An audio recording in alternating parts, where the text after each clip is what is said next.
You know, we all have a little bit of dysfunction in our lives, right? Some dysfunctional patterns. And we want to uproot these patterns for sure, right?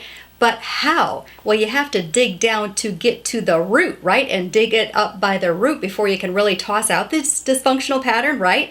So how do you discover the root? You know, once you've recognized what the dysfunction is, which is half the battle, how do you find the root? Well, I was once told this very simple exercise by an author I interviewed, and it was so very helpful for me. I'm going to pass it on to you, and perhaps it'll help you as well.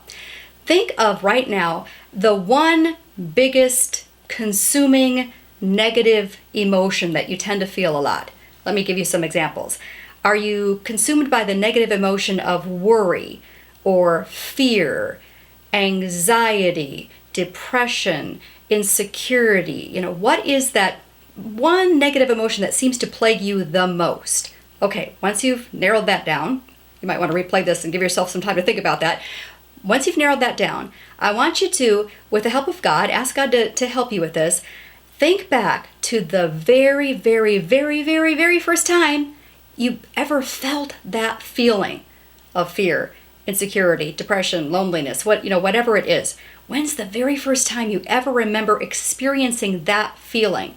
You know, when this particular author that I was interviewing suggested this, I just right away was able to go back because that negative emotion that had been consuming me was like a fear, anxiety emotion, and I remembered feeling that as like a 4 or 5 year old girl, concerned that I couldn't seem to stop the fighting in the family, and I felt like somehow I needed to stop it, and all this fear that if I didn't stop it, if I couldn't make peace with everyone in the family, bad things were going to happen.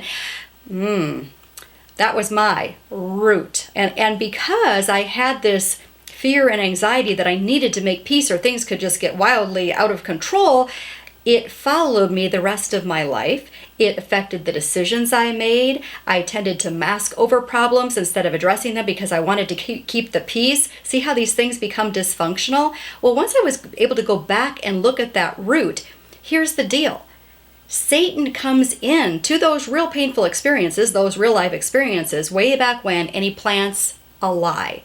Because we know from John 8:44 that Jesus describes Satan as the father of lies, that's his native language, lying. And so I want you to ask Jesus to help you understand, what lie did Satan plant in your mind way back when you first experienced that negative emotion, that fear, anxiety, loneliness, depression, whatever it was, that insecurity? What's the lie that Satan told you that you believed and you carried it forward and it ended up causing you problems the rest of your life and led to dysfunction?